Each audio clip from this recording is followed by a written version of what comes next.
Good evening, friends. I'm Dr. Sudeep, Principal Akal College of Education, Nastwana Sahib, is going to share a presentation with you. The topic is orthopedically handicapped children. In this presentation, we will discuss about orthopedical impairment and what are the characteristics of orthopedical handicapped child and the causes and intervention program.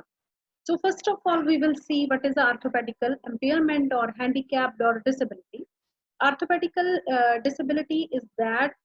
physical defect or deformity which causes undue interferences with the normal functioning of the bones, muscles and joints. जो ਜਿਹੜੀ functioning ਹੈ bones and muscles and joints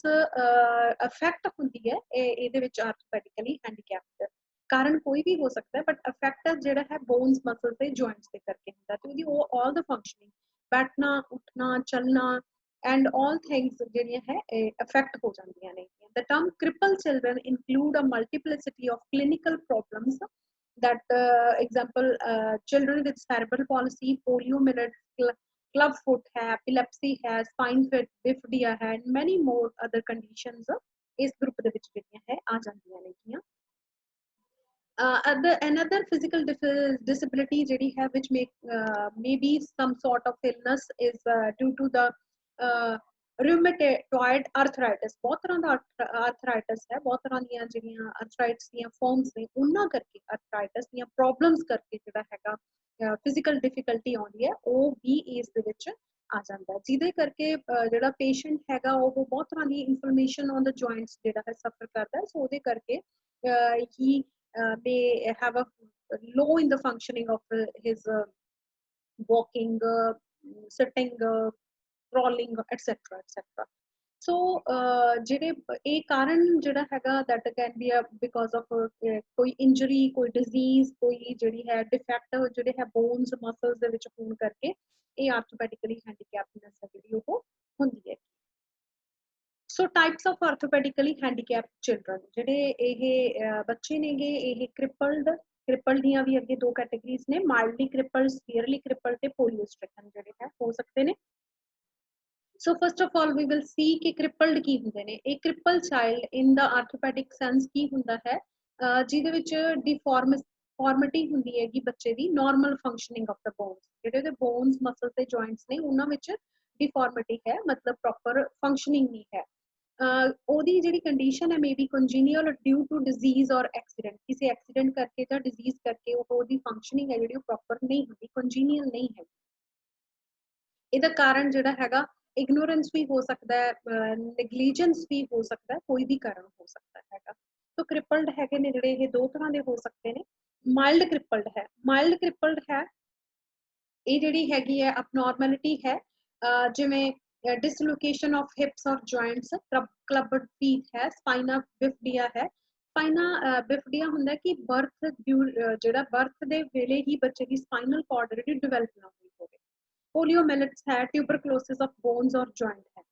ਤੇ severely crippled ਜਿਹੜੇ ਹੈਗੇ ਨੇ ਇਹ ਬਹੁਤ ਤਰ੍ਹਾਂ ਦੀ ਵੱਡੀ disability ਹੁੰਦੀ ਹੈ ਜਿਹਦੇ ਕਰਕੇ ਮਤਲਬ ਬੱਚੇ ਨੂੰ temporary basis ਤੇ ਜਾਂ permanent basis ਦੇ ਉੱਪਰ hospitalized ਹੀ ਰਹਿਣਾ ਪੈਂਦਾ ਹੈ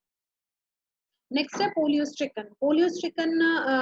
those children who suffer from paralysis of muscles which is caused by polio virus. ਜਿਹੜਾ polio ਦਾ virus ਹੁੰਦਾ ਉਹਦੇ ਕਰਕੇ affect ਹੁੰਦਾ ਤੇ ਜਿਹੜੇ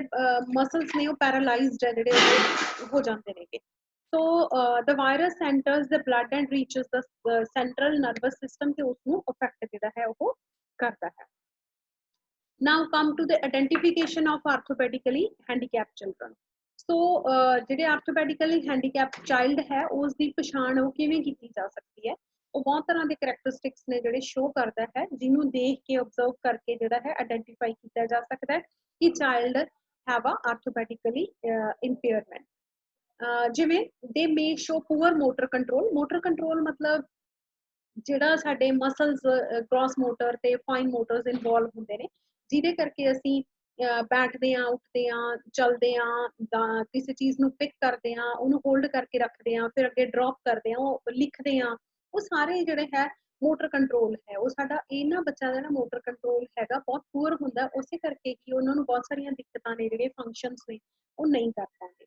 These children walk awkwardly or with a limp, मतलब awkwardly walk ਕਰਦੇ ਨੇ ਕਿਉਂਕਿ ਜਿਵੇਂ ਸਪੋਜ਼ ਕਰ ਲਓ ਉਹਦੀ ਲੱਤ ਦੀ ਕੋਈ ਪ੍ਰੋਬਲਮ ਹੈ ਤਾਂ obviously ਜਦੋਂ ਦੋਨਾਂ ਦਾ ਕੰਟਰੋਲ ਨਹੀਂ ਬਣ ਪਾਉਂਦਾ ਤਾਂ ਉਹ awkwardly walk ਕਰਦਾ ਹੈ ਤੇ ਜਾਂ with the help of a limp walk ਕਰਦਾ ਹੈ। These may show sign of a pain while doing exercise, ਕਿਉਂਕਿ ਇਹਨਾਂ ਦੇ ਵਿੱਚ ਜਿਹੜੇ ਮਸਲਸ ਨੇ ਉਹ ਇੰਨੇ ਸਟਿਫ ਹੁੰਦੇ ਨੇ, ਇੰਨੇ ਅਕੜਾ ਉਹਨਾਂ ਦੇ ਵਿੱਚ ਹੁੰਦਾ ਹੈ ਕਿ ਜਦੋਂ ਵੀ ਕਿਸੇ ਤਰ੍ਹਾਂ ਦੀ ਹਿਲਜੁਲ ਉਹ ਹੁੰਦੀ ਹੈ ਤਾਂ ਉਹਦੇ ਵਿੱਚ ਬਹੁਤ ਜ਼ਿਆਦਾ ਉਹਨਾਂ ਨੂੰ ਤਕਲੀਫ ਹੈ ਜਿਹੜੀ ਉਹ ਮਹਿਸੂਸ ਹੁੰਦੀ ਹੈ। ਦੇ ਫਾਲ ਫ੍ਰੀਕੁਐਂਟਲੀ, ਡਿੱਗ ਜਾਂਦੇ ਨੇ, ਮਤਲਬ ਵਾਰ-ਵਾਰ ਡਿੱਗ ਜਾਂਦੇ ਨੇ। They show deformity in fingers, legs, hands and spine, neck, ਮਤਲਬ ਜਿਹੜੀ ਹੈ ਡਿਫਾਰਮਿਟੀ ਹੈ ਉਹ ਫਿੰਗਰਸ ਦੇ ਵਿੱਚ, ਜਿਵੇਂ ਫਿੰਗਰਸ ਦਾ ਕੰਟਰੋਲ ਨਹੀਂ ਹੈ, ਫਿੰਗਰ ਮਤਲਬ ਜਿਵੇਂ ਉਹ ਮੋੜ ਨਹੀਂ ਸਕਦੇ ਹੈਗੇ, ਤੇ ਲੈਗਸ, ਹੈਂਡਸ, ਇਹ ਸਾਰਿਆਂ ਦੇ ਵਿੱਚ ਜਿਹੜੀ ਹੈ ਬਣਤਰ ਹੈ ਜਿਹੜੀ ਉਹਨਾਂ ਦੀ ਉਹਦੇ ਵਿੱਚ ਫਾਰਮੇਸ਼ਨ ਦੇ ਵਿੱਚ ਪ੍ਰੋਬਲਮ ਹੁੰਦੀ ਹੈ। They often complain of pains in joint, ਮਤਲਬ ਉਹ ਜਿਹੜੇ ਉਹਨਾਂ ਦੇ ਜੁਆਇੰਟਸ ਨੇਗੇ ਉਹ ਕਿਸੇ ਵੀ ਤਰ੍ਹਾਂ ਦੇ ਜੁਆਇੰਟ ਹੋਣ, ਪੈਰਾਂ ਦੇ, ਲੱਤਾਂ ਦੇ ਜਾਂ ਹੱਥਾਂ ਦੇ, ਉਹਨਾਂ ਵਿੱਚ ਪੇਨ ਉਹਨਾਂ ਨੂੰ ਆਮ ਕਰਕੇ ਹੁੰਦੀ ਹੀ ਰਹਿੰਦੀ ਹੈ, ਉਹਦੀ ਤਕਲੀਫ ਉਹ ਮਹਿਸੂਸ ਕਰਦੇ ਰਹਿੰਦੇ ਨੇ। They have difficulty in sitting, standing and walking, क्योंकि मोटर कंट्रोल घट होने करके बैठना, उठना, walking करना, सारे चीज़ों ਦੇ ਵਿੱਚ ਉਹਨਾਂ ਨੂੰ प्रॉब्लम आती है। They have shaky movements, shaky movements मतलब body shiver करती रहती है, हिलजुल करती रहती है ते shake ਹੁੰਦੀ ਰਹਿੰਦੀ ਹੈ ਇਹ ਚੀਜ਼। They experience difficulty in picking, holding and putting in some place, ਜਿਵੇਂ ਕਿਸੇ ਚੀਜ਼ ਨੂੰ ਪਹਿਲਾਂ ਚੱਕਣਾ ਫਿਰ ਉਹਨੂੰ ਹੋਲਡ ਕਰਕੇ ਰੱਖਣਾ, ਕਿਉਂਕਿ ਪਿਕ ਕਰਨ ਦੇ ਲਈ ਦੇਖੋ ਤੁਸੀਂ ਜਿਹੜੇ ਤੁਹਾਡੇ ਮੋਟਰ ਕੰਟਰੋਲ ਹੈ ਹੱਥ ਦਾ, ਤੁਸੀਂ ਆਪਦੇ ਐਕਸ਼ਨ ਕਰਕੇ ਦੇਖੋ ਉਸਨੂੰ, ਤੁਸੀਂ ਜਦੋਂ ਕਿਸੇ ਵੀ ਚੀਜ਼ ਨੂੰ ਚੱਕੋਗੇ ਦੈਨ ਉਹਦੇ ਲਈ ਤੁਸੀਂ ਦੇਖੋ ਤੁਹਾਡੇ 4 ਫਿੰਗਰਸ ਨੇ ਐਂਡ ਤੁਹਾਡਾ ਥੰਬ ਹੈ ਅਟੈਚ ਹੋ ਕੇ, ਫਿਰ ਤੁਸੀਂ ਜਿਹੜਾ ਹੈ ਉਸਨੂੰ ਕੋਆਰਡੀਨੇਸ਼ਨ ਬਣਾ ਕੇ ਚੱਕ ਸਕਦੇ ਹੋ। ਫਿਰ ਉਸਨੂੰ ਹੋਲਡ ਕਰਨ ਲਈ ਫਿਰ ਤੁਹਾਨੂੰ ਤੁਹਾਡੇ ਜਿਹੜੇ ਪੂਰੀਆਂ ਉਂਗਲਾਂ ਨੇ ਉਹਨਾਂ ਦਾ ਬੈਲੈਂਸ ਬਣਾਉਣਾ ਪਊਗਾ, ਐਂਡ ਫਿਰ ਉਸ ਤੋਂ ਬਾਅਦ ਉਹਨੂੰ ਡ੍ਰੌਪ ਕਰਨ ਲਈ ਜਾਂ ਪੁੱਟ ਇਨ ਕਰਨ ਲਈ ਉਸ ਦੇ ਲਈ ਫਿਰ ਤੁਹਾਨੂੰ ਉਹ ਵਿਡਰੋ ਕਰਨੀਆਂ ਪੈਣਗੀਆਂ, ਚਾਰੇ ਉਂਗਲਾਂ ਚਾਹੀਦੀਆਂ ਨੇ, ਫਿਰ ਤੁਹਾਡਾ ਅੰਗੂਠਾ ਜਿਹੜਾ ਹੈਗਾ ਉਸ ਤਰੀਕੇ ਨਾਲ ਚਾਹੀਦਾ। ਸੋ ਇਹ ਸਾਰੀਆਂ ਚੀਜ਼ਾਂ ਦੇ ਵਿੱਚ ਇਹਨਾਂ ਬੱਚਿਆਂ ਨੂੰ ਦਿੱਕਤ ਆਉਂਦੀ ਹੈਗੀ। The intelligence of orthopedically handicapped children is similar to that of the normal child, ਜਿਹੜਾ ਕੋਗਨੀਟਿਵ ਲੈਵਲ ਤੇ ਇਹਨਾਂ ਨੂੰ ਉਹ ਪ੍ਰੋਬਲਮ ਨਹੀਂ ਹੁੰਦੀ, ਇਸ ਕਰਕੇ ਇਹ ਜਿਹੜੇ ਬੱਚੇ ਨੇਗੇ ਮਤਲਬ ਇਹਨਾਂ ਜਿਹੜਾ IQ ਲੈਵਲ ਹੈ, ਕੋਗਨੀਟਿਵ ਲੈਵਲ ਦੀ ਫੰਕਸ਼ਨਿੰਗ ਹੈ ਜਿਹੜੀ, ਜਿਹਦੇ ਨਾਲ ਉਹਨਾਂ ਨੇ ਸੋਚਣਾ, ਲਿਖਣਾ, ਕਰਨਾ ਹੈ, ਉਹ ਸਾਰਾ ਕੁਝ ਬਿਲਕੁਲ ਆਮ ਬੱਚਿਆਂ ਦੀ ਤਰ੍ਹਾਂ ਹੀ ਇਹਨਾਂ ਦੇ ਵਿੱਚ ਹੁੰਦਾ ਹੈ। They have imputed limbs, ਇਹਨਾਂ ਦੇ artificial limbs ਨੇ ਜਿਹੜੇ ਉਹ ਲਗਾਏ ਹੁੰਦੇ ਨੇ। They have poor body image, ਕਿਉਂਕਿ ਇਹਨਾਂ ਦੀ ਜਿਹੜੀ ਬੋਡੀ ਇਮੇਜ ਹੈ ਓਬਵੀਅਸਲੀ ਜੇ ਹੱਥ ਨਹੀਂ ਪ੍ਰੋਪਰ ਕੰਮ ਕਰ ਰਹੇ, ਉਹਦੀ ਫਾਰਮੇਸ਼ਨ ਡਿਫਰੈਂਟ ਹੈ, ਉਸੇ ਤਰੀਕੇ ਨਾਲ ਜੇ ਲੈਗ ਹੈ ਜਾਂ ਹੱਥ ਹੈ ਤਾਂ ਉਹਦੀ ਪੂਰੀ ਬੋਡੀ ਦੀ ਜਿਹੜੀ ਥੋੜੀ ਇਮੇਜ ਹੈ ਉਸ ਨੂੰ ਖਰਾਬ ਕਰ ਦਿੰਦੀ ਹੈ। ਸੋ ਪੂਅਰ ਇਮੇਜ ਉਹ ਬੋਡੀ ਇਮੇਜ ਹੁੰਦੀ ਹੈ ਜਿਹੜੀ ਕਿ ਬੱਚਿਆਂ ਦੇ ਵਿੱਚ ਹਾਈ ਐਂਜ਼ਾਈਟੀ ਪੈਦਾ ਕਰਦੀ ਹੈ, ਫਰਸਟ੍ਰੇਸ਼ਨ ਹੈ ਜਿਹੜੀ ਉਹ ਪੈਦਾ ਕਰਦੀ ਹੈ। They have withdrawn and passive and try to compensate their deficiency, ਮਤਲਬ ਵਿਡਰੋਨ ਹੁੰਦੇ ਨੇ ਸੋਸਾਇਟੀ ਤੋਂ, ਫੈਮਿਲੀ ਤੋਂ, ਕਲਾਸ ਤੋਂ, ਮਤਲਬ ਵਿਡਰੋਨ ਫੀਲ ਕਰਦੇ ਨੇ, ਇਹਨਾਂ ਨੂੰ ਲੱਗਦਾ ਵੀ ਸਾਡਾ ਕੋਈ ਨਹੀਂ, ਕਿਉਂਕਿ ਮਤਲਬ ਉਸ ਤਰੀਕੇ ਨਾਲ ਹਿਲਜੁਲ ਨਹੀਂ ਕਰ ਸਕਦੇ, ਮੂਵ ਨਹੀਂ ਕਰ ਪਾਉਂਦੇ ਹੈਗੇ, ਸੋ ਆਪਦੇ ਆਪ ਨੂੰ ਸੋਸਾਇਟੀ ਤੋਂ ਵਿਡਰੋਨ ਫੀਲ ਕਰਦੇ ਨੇ ਐਂਡ ਪੈਸਿਵ ਫੀਲ ਕਰਦੇ ਨੇ, ਤੇ ਆਪਣੀ ਜਿਹੜੀ ਹੈ ਉਸ ਜਿਹੜੀ ਡੈਫੀਸ਼ੀਐਂਸੀ ਉਹਨੂੰ ਕੰਪਨਸੇਟ ਕਰਨ ਲਈ ਕੁਝ ਨਾ ਕੁਝ ਜ਼ਰੀਆ ਜਿਹੜਾ ਲੱਭਣ ਦੀ ਕੋਸ਼ਿਸ਼ ਕਰਦੇ ਨੇ। On the whole, the handicapped children display low self-appraisal and are self-condemning, but they are realistic approach to their problems, मतलब ਜਿਹੜੇ self appraisal ਤੇ self condemning ਦੇ ਵਿੱਚ ਇਹਨਾਂ ਨੂੰ ਪ੍ਰੋਬਲਮ ਹੈ ਕਿਉਂਕਿ ਇਮੋਸ਼ਨਲੀ ਜਿਹੜੇ ਹੈ ਵੀਕ ਹੁੰਦੇ ਨੇ, EQ ਇਹਨਾਂ ਦਾ ਘੱਟ ਹੁੰਦਾ, ਸੈਲਫ ਸੋਸ਼ਲ ਕੋਸ਼ੈਂਟ ਘੱਟ ਹੁੰਦਾ, ਉਹਦੇ ਕਰਕੇ ਪ੍ਰੋਬਲਮਸ ਆਉਂਦੀਆਂ ਨੇ, ਪਰ ਆਪਣੀਆਂ ਪ੍ਰੋਬਲਮਸ ਜਿਹੜੀਆਂ ਰੀਅਲਿਸਟਿਕ ਪ੍ਰੋਬਲਮਸ ਨੇ ਉਹਨਾਂ ਨੂੰ ਸੋਲਵ ਕਰਨ ਦੇ ਕਾਬਿਲ ਹੁੰਦੇ ਨੇ। So these were the characteristics ਜਿਨ੍ਹਾਂ ਤੋਂ ਅਸੀਂ ਪਛਾਣ ਕਰ ਸਕਦੇ ਹਾਂ ਕਿ ਚਾਈਲਡ ਜਿਹੜਾ ਹੈ ਆਰਥੋਪੈਡਿਕਲੀ ਹੈਂਡੀਕੈਪਡ ਹੈਗਾ। ਨੈਕਸਟ ਹੈ ਕੌਜ਼, ਮਤਲਬ ਕਿ ਜਿਹੜਾ ਹੈ ਆਰਥੋਪੈਡਿਕਲੀ ਹੈਂਡੀਕੈਪਡ ਕਿਉਂ, ਕੀ ਕਾਰਨ ਹੈ ਕਿ ਕਿਹਦੇ ਕਰਕੇ ਇਹ ਜਿਹੜੀ ਹੈ ਪ੍ਰੋਬਲਮ ਹੈ ਉਹ ਆਈ ਹੈਗੀ। The disability category include all orthopedic impairments regardless of cause, ਸਾਰੇ ਤਰ੍ਹਾਂ ਦੀ ਆਰਥੋਪੈਡਿਕਲ ਇੰਪੇਅਰਮੈਂਟ ਇਸ ਕੈਟੇਗਰੀ ਦੇ ਵਿੱਚ ਆਉਂਦੀ ਹੈ, ਜਿਵੇਂ potential cause of orthopedic impairment include genetic abnormality, disease, injury, birth trauma, amputation, burn and other causes, ਇਹ ਸਾਰੇ ਕੁਝ ਕਾਰਨ ਨੇ ਜਿਨ੍ਹਾਂ ਕਰਕੇ ਜਿਹੜੀ ਹੈ ਪ੍ਰੋਬਲਮ ਆ ਸਕਦੀ ਹੈ, ਜਿਵੇਂ ਕਿਸੇ ਤਰ੍ਹਾਂ ਦੀ ਕੋਈ ਜੈਨੇਟਿਕ ਅਬਨੋਰਮੈਲਿਟੀ ਹੋ ਗਈ ਜਾਂ ਕੋਈ ਬਿਮਾਰੀ ਹੋ ਗਈ ਜਾਂ ਕੋਈ ਸੱਟ ਲੱਗ ਗਈ ਆਫਟਰ ਬਰਥ ਹੋ ਗਿਆ, ਜਾਂ ਮਤਲਬ ਕੋਈ ਐਕਸੀਡੈਂਟ ਹੋ ਗਿਆ, ਬਰਥ ਟਰਾਮਾ, ਬਰਥ ਦੇ ਦੌਰਾਨ ਕੋਈ ਟਰਾਮਾ ਹੋਇਆ, ਇੰਪੂਟੇਸ਼ਨ ਹੈ ਬਰਨਸ ਹੋ ਗਏ ਜਾਂ ਹੋਰ ਬਹੁਤ ਤਰ੍ਹਾਂ ਦੇ ਕਾਰਨ ਨੇ। ਜਿਵੇਂ ਹੋਰ ਬਹੁਤ ਤਰ੍ਹਾਂ ਦੇ ਕਾਰਨਾਂ ਦੇ ਵਿੱਚ ਸਪਾਈਨਾ ਬਿਫਟਾ ਹੈ। ਇਹ ਜਦੋਂ ਬੱਚੇ ਦਾ ਬਰਥ ਹੈ ਤਾਂ ਉਸ ਟਾਈਮ ਹੀ ਬੱਚੇ ਦੀ ਜਿਹੜੀ ਸਪਾਈਨਲ ਕਾਰਡ ਹੈ ਉਹਦੀ ਡਿਵੈਲਪਮੈਂਟ ਨਹੀਂ ਹੋਈ। तो डायबिटीज है, नर्वस सिस्टम ਦਾ ਵਿੱਚ ਜਦੋਂ ਡਿਸਆਰਡਰ ਪਾਇਆ ਜਾਂਦਾ ਤਾਂ ਉਹਦੇ ਕਰਕੇ ਵੀ ਹੁੰਦਾ। ਸੈਰੇਬਰਲ ਪਾਲਿਸੀ ਹੈ ਜਿਹਦੇ ਵਿੱਚ ਬੱਚੇ ਦਾ ਲੋਕੋਮੋਟਰ ਜਿਹੜਾ ਹੈ ਇੰਪੇਅਰਮੈਂਟ ਹੁੰਦੀ ਹੈ ਤੇ functioning of the brain is okay, ਪਰ ਜਿਹੜਾ ਬੱਚੇ ਦੀ ਜਿਹੜੀ ਲੋਕੋਮੋਟਰ ਇੰਪੇਅਰਮੈਂਟ ਹੈ ਉਹ ਪਾਈ ਜਾਂਦੀ ਹੈ, ਮਤਲਬ ਆਰਥੋਪੈਡਿਕਲੀ ਉਹਦੇ ਕੰਮ ਨਹੀਂ ਕਰਦੇ ਹੈਗੇ, ਲਿੰਬਸ ਉਸ ਤਰੀਕੇ ਨਾਲ ਕੰਮ ਨਹੀਂ ਕਰਦੇ। ਮਸਕੂਲਰ ਸਕੈਲਟਲ ਡਿਸਆਰਡਰ ਹੈ, ਰਿਮੇਟੋਇਡ ਅਰਥਰਾਈਟਿਸ ਹੈ, ਬਹੁਤ ਤਰ੍ਹਾਂ ਦਾ ਅਰਥਰਾਈਟਿਸ ਹੈ, ਹੱਡੀਆਂ ਦੀਆਂ ਜਿਹੜੀਆਂ ਬਹੁਤ ਤਰ੍ਹਾਂ ਦੀਆਂ ਮਲਟੀਪਲ ਪ੍ਰੋਬਲਮਸ ਕਰਕੇ ਵੀ ਇਹ ਹੋ ਸਕਦਾ ਹੈ। ਰੈਸਪੀਰੇਟਰੀ ਡਿਸਆਰਡਰਸ ਨੇ, एंडोक्राइन मेटाबॉलिक डिसऑर्डर है, मतलब एंडोक्राइन मेटाबॉलिक डिसऑर्डर किसी तरह की सिक्रेशन ऑफ ग्लैंड्स ਦੇ ਵਿੱਚ ਜਦੋਂ डिसऑर्डर ਹੋ ਗਏ ਉਸਨੂੰ ਕਹਿੰਦੇ ਨੇ। ट्रॉमिक स्पाइनल कॉर्ड इंजरी है, किसी स्पाइनल कॉर्ड ਦੇ ਉੱਪਰ बहुत ਵੱਡੀ कोई इंजरी हो जाए ਤਾਂ हो सकता है। स्ट्रोक्स हो सकते हैं, किसी तरह का कोई स्ट्रोक आया, कोई एपिलेप्सी ਦਾ ਹੋ ਗਿਆ ਜਾਂ ਕਿਸੇ ਵੀ ਤਰ੍ਹਾਂ ਦਾ। मस्कुलर डिस्ट्रॉफी है ਜਿਹਦੇ ਵਿੱਚ ਮਸਲਸ ਦੀ ਜਿਹੜੀ ਹੈ ਪ੍ਰੋਬਲਮ ਕਰਕੇ ਇਹ ਮਤਲਬ ਜਿਹੜਾ ਹੈ ਆਰਥਰਾਈਟਿਸ ਮਸਕੂਲਰ ਵਾਲੀ ਪ੍ਰੋਬਲਮ ਹੈ ਉਹਦੇ ਕਰਕੇ ਜਿਹੜਾ ਹੈ ਇਹ ਪ੍ਰੋਬਲਮ ਆ ਸਕਦੀ ਹੈ। then comes the remedy। ਹੁਣ ਇਹ ਹੈ ਕਿ ਬੱਚੇ ਦਾ ਜਿਹੜਾ ਆਰਥੋਪੈਡਿਕਲੀ ਹੈਂਡੀਕੈਪਡ ਹੋ ਗਿਆ ਪਰ ਉਹਦੇ ਲਈ ਬਹੁਤ ਸਾਰੇ ਮੈਜ਼ਰਸ ਅਡਾਪਟ ਕਰਨ ਦੀ ਜ਼ਰੂਰਤ ਹੈ। ਉਹ ਕਿਹੜੇ ਮੈਜ਼ਰਸ ਜਿਹੜੇ ਹੈ ਰੈਮਡੀਜ਼ ਅਡਾਪਟ ਕੀਤੀਆਂ ਜਾਂਦੀਆਂ ਨੇਗੀਆਂ। Devices for positioning and mobility, मतलब ਜਿਹੜੇ ਹੈ ਜਿਵੇਂ ਇੱਕ ਜਗ੍ਹਾ ਤੋਂ ਦੂਸਰੀ ਜਗ੍ਹਾ ਤੇ ਬੱਚੇ ਨੂੰ ਮੂਵ ਕਰਨਾ, ਉਹਦੀ ਪੋਜੀਸ਼ਨ ਚੇਂਜ ਕਰਨਾ ਬੜੀ ਦਿੱਕਤ ਵਾਲੀ ਪ੍ਰੋਬਲਮ ਹੁੰਦੀ ਹੈ ਤੇ ਬਹੁਤ ਸਾਰੀ ਅਸਿਸਟਿਵ ਟੈਕਨੋਲੋਜੀ ਹੈ ਜਿਹੜੇ ਕਿ ਇਸ ਚੀਜ਼ ਤੇ ਫੋਕਸ ਕਰਦੇ ਨੇ ਕਿ ਬੱਚਿਆਂ ਨੂੰ ਉਹ ਚੀਜ਼ਾਂ ਪ੍ਰੋਵਾਈਡ ਕੀਤੀਆਂ ਜਾਣ। ਜਿਵੇਂ ਕੇਨਸ ਨੇ, ਮਤਲਬ ਇੱਕ ਤਰ੍ਹਾਂ ਦੀ ਸੋਟੀ ਹੈ ਜਿਹਦੇ ਨੀਚੇ ਬੜਾ ਵਧੀਆ ਤਰੀਕੇ ਨਾਲ ਹੋਲਡ ਕਰਨ ਲਈ ਗ੍ਰਿਪਿੰਗ ਬਣਾਉਣ ਵਾਸਤੇ ਇੰਸਟਰੂਮੈਂਟ ਹੈ ਜਿਹਦੇ ਨਾਲ ਬੱਚਾ ਮੂਵ ਕਰ ਸਕਦਾ ਹੈ। ਵਾਕਰਸ ਨੇ, ਕ੍ਰਚਸ ਨੇ, व्हील चेयर्स ने, आजकल बहुत मॉडिफाइड व्हील चेयर्स आਉਂਦੀਆਂ ਨੇ ਜਿਹੜੀਆਂ ਕਿ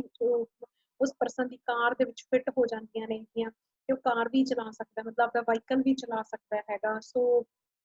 ਉਹਦੇ ਬੈੱਡ ਤੇ ਜਾਂ ਹੋਰ ਮਤਲਬ ਬਹੁਤ ਤਰ੍ਹਾਂ ਦੀ ਟੈਕਨੋਲੋਜੀ ਦੇ ਰਾਹੀਂ ਬੜੀਆਂ ਡਿਵੈਲਪ ਜਿਹੜੀਆਂ ਕ੍ਰਚਸ ਐਂਡ ਵੀਲ ਚੇਅਰਸ ਆ ਗਈਆਂ। ਸਪੈਸ਼ਲਾਈਜ਼ਡ ਐਕਸਰਸਾਈਜ਼ ਦੇ ਇਕਵਿਪਮੈਂਟਸ ਹੈਗੇ ਨੇ ਕਿ ਇਕਵਿਪਮੈਂਟ ਇਹ ਜਿਹੇ ਹੈਗੇ ਨੇ ਜਿਹਦੇ ਨਾਲ ਉਹ ਐਕਸਰਸਾਈਜ਼ ਕਰ ਸਕਦੇ ਨੇ। ਸਪੈਸ਼ਲਾਈਜ਼ਡ ਚੇਅਰਸ ਨੇ, ਡੈਸਕ ਨੇ, ਟੇਬਲਸ ਨੇ, ਜਿਹਦੇ ਨਾਲ ਉਹ ਆਪਦੇ ਪੋਸਚਰ ਨੂੰ ਇੰਪਰੂਵ ਕਰ ਸਕਦੇ ਨੇ। ਮੀਨਸ ਕਿ ਪੋਸਚਰ ਤੁਹਾਡਾ ਖਰਾਬ ਹੈ, ਜਦੋਂ ਤੁਸੀਂ ਪੋਸਚਰ ਨੂੰ ਠੀਕ ਨਹੀਂ ਕਰੋਗੇ ਤਾਂ ਉਹ ਫਿਰ ਜਿਹੜੇ ਮਸਲਸ ਨੇ ਹੋਰ ਮਤਲਬ ਜਿਹੜੇ ਹੈ ਪ੍ਰੋਬਲਮ ਕ੍ਰੀਏਟ ਕਰਨਗੇ। ਸੋ ਸਟਿਫਨੈਸ ਹੋ ਜੂਗੀ। ਉਹਨੂੰ ਠੀਕ ਕਰਨ ਦੇ ਲਈ ਤੁਹਾਡਾ ਪੋਸਚਰ ਠੀਕ ਕਰਨ ਲਈ ਮੋਡੀਫਾਈਡ ਚੇਅਰ ਬਣਾਈ ਜਾਂਦੀ ਹੈ, ਮੋਡੀਫਾਈਡ ਡੈਸਕ ਬਣਾਏ ਜਾਂਦੇ ਨੇ, ਟੇਬਲਸ ਨੇ। ਤਾਂ ਉਹ ਜਿੱਥੇ ਵੀ ਪ੍ਰੋਬਲਮ ਹੈ, ਜੇ ਹੱਥ ਦਾ ਤੁਹਾਡਾ ਪੋਸਚਰ ਠੀਕ ਕਰਨ ਲਈ ਤਾਂ ਉਸੇ ਤਰੀਕੇ ਦਾ ਫਿਟ ਜਿਹੜਾ ਹੈ ਇਕਵਿਪਮੈਂਟ ਹੈ ਉਹ ਬਣਾ ਦਿੱਤਾ ਜਾਂਦਾ ਹੈਗਾ। देयर आर वेरी ਇਹ ਤਾਂ ਇਕਵਿਪਮੈਂਟ ਅਸਿਸਟਿਵ ਡਿਵਾਈਸਿਸ ਨੇ। ਇਸ ਤੋਂ ਬਿਨਾਂ ਹੋਰ ਬਹੁਤ ਤਰ੍ਹਾਂ ਦੇ ਥੈਰੇਪਿਸਟ ਤੇ ਸਪੈਸ਼ਲਿਸਟ ਨੇ ਜਿਨ੍ਹਾਂ ਦੀ ਸਰਵਿਸਿਜ਼ ਵੀ ਲਈਆਂ ਜਾਂਦੀਆਂ ਨੇ। ਜਿਵੇਂ ਫਿਜ਼ੀਕਲ ਥੈਰੇਪਿਸਟ ਨੇਗੇ ਜਿਹੜੇ ਜਿਵੇਂ ਅਸੀਂ ਕਹਿ ਸਕਦੇ ਹਾਂ ਫਿਜ਼ੀਓਥੈਰੇਪਿਸਟ ਨੇ ਜਿਹੜੇ ਕਿ ਬੱਚੇ ਦੀ ਐਕਸਰਸਾਈਜ਼ਸ ਕਰਵਾਉਂਦੇ ਨੇ ਕਿ ਜਿਹੜੇ ਉਹਦੇ ਮਸਲਸ ਜਿੱਥੇ ਉਹਨਾਂ ਦੀ ਸਟਿਫਨੈਸ ਆਈ ਆ ਉਹਨਾਂ ਸਟਿਫਨੈਸ ਨੂੰ ਘੱਟ ਕਰਨ ਲਈ ਬਹੁਤ ਤਰ੍ਹਾਂ ਦੀਆਂ ਐਕਸਰਸਾਈਜ਼ਸ ਨੇ ਉਹਨਾਂ ਨੂੰ ਕਰਵਾਇਆ ਜਾਂਦਾ ਹੈ। ਐਡੀਸ਼ਨਲ ਥੈਰੇਪਿਸਟ ਨੇ। then occupational therapist ਨੇ। occupational therapist ਤੁਹਾਡੇ gross and ਜਿਹੜੇ ਤੁਹਾਡੇ fine motor skills ਨੇਗੀਆਂ ਉਹਨਾਂ ਨੂੰ improve ਕਰਨ ਲਈ ਬੱਚੇ ਦਾ ਤੁਰਨਾ ਫਿਰਨਾ, ਉੱਠਣਾ ਬੈਠਣਾ, ਹੈਂਡ ਦੀ ਗ੍ਰਿਪਿੰਗ, ਉਹਦੇ ਜਿਹੜੇ ਪਿਕਿੰਗ ਹੈ ਕਿਸੇ ਚੀਜ਼ ਨੂੰ ਪਿਕ ਕਰਨਾ, ਹੋਲਡ ਕਰਨਾ, ਦੈਨ ਉਹਨੂੰ ਡ੍ਰੌਪ ਕਰਨਾ, ਇਹ ਸਾਰੀਆਂ occupational therapist ਹੈਲਪ ਕਰਦਾ ਹੈ ਕਿ ਇਹ ਸਾਰੀਆਂ ਐਕਸਰਸਾਈਜ਼ਸ ਦੇ ਦੁਆਰਾ ਕਰਵਾਇਆ ਜਾਵੇ। स्पीच लैंग्वेज पैथोलॉजिस्ट ने ਜਿਹੜੇ ਜ਼ਰੂਰੀ ਨਹੀਂ ਹੈ ਕਿ ਸਾਰੇ ਬੱਚੇ ਇੱਕ ਤਰ੍ਹਾਂ ਦੇ ਹੀ ਹੁੰਦੇ ਨੇ। ਕਈ ਬੱਚਿਆਂ 'ਚ ਬਹੁਤ ਥੋੜੀ ਪ੍ਰੋਬਲਮ ਹੁੰਦੀ ਹੈ ਤੇ ਉਹਨਾਂ ਨੂੰ ਸਪੀਚ ਵਗੈਰਾ ਦੀ ਪ੍ਰੋਬਲਮ ਕਦੇ ਨਹੀਂ ਆਉਂਦੀ, ਪਰ ਬਹੁਤ ਸਾਰੇ ਬੱਚੇ ਨੇ ਜਿਵੇਂ ਸੈਰੇਬਰਲ ਪਾਲਿਸੀ ਵਾਲੇ ਜਾਂ ਮਲਟੀਪਲ ਜਿਨ੍ਹਾਂ ਦੇ ਵਿੱਚ ਸਪੀਅਰਿਟੀ ਵਾਲੇ ਨੇ ਉਹਨਾਂ ਦੇ ਵਿੱਚ ਫਿਰ ਸਪੀਚ ਦੇ ਜਿਹੜੇ ਮਸਲਸ ਨੇ ਉਹ ਵੀ ਅਫੈਕਟ ਹੁੰਦੇ ਨੇ ਤੇ ਸਪੀਚ ਪੈਥੋਲॉजिस्ट ਤੇ ਲੈਂਗੁਏਜ ਪੈਥੋਲॉजिस्ट ਨੇ ਜਿਹੜੇ ਉਹ ਉੱਥੇ ਹੈਲਪ ਕਰਦੇ ਨੇ ਕਿ ਬੱਚਾ ਆਪਣੀ ਸਪੀਚ ਜਿਹੜੀ ਹੈ ਕਮਿਊਨੀਕੇਸ਼ਨ ਵਾਲੀ ਹੈ ਉਹ ਇਹਨਾਂ ਦੀ ਹੈਲਪ ਦੇ ਨਾਲ ਹੀ ਲਿਆ ਸਕਦਾ ਹੈ। तो अडेप्टिव फिजिकल एजुकेशन टीचर्स ने ਜਿਹੜੇ ਕਿ ਹੈਲਪ ਕਰਦੇ ਨੇ ਕਿ ਬਹੁਤ ਤਰ੍ਹਾਂ ਦੀ ਐਕਸਰਸਾਈਜ਼ਸ ਕਰਾਉਣ ਲਈ ਕੋਈ ਮਤਲਬ ਉਸ ਬੱਚੇ ਦੀ ਫਿਜ਼ੀਕਲ ਐਕਸਰਸਾਈਜ਼ ਕਰਾਉਣ ਲਈ ਉਹ ਹੈਲਪ ਕੀਤੀ ਜਾ ਸਕਦੀ ਹੈ। So in this presentation we will discuss about only orthopedical impairment and what are the characteristics, types and causes and remedies. In the next presentation we will discuss about educational measures of orthopedical handicapped children. So thank you for watching, and wait for the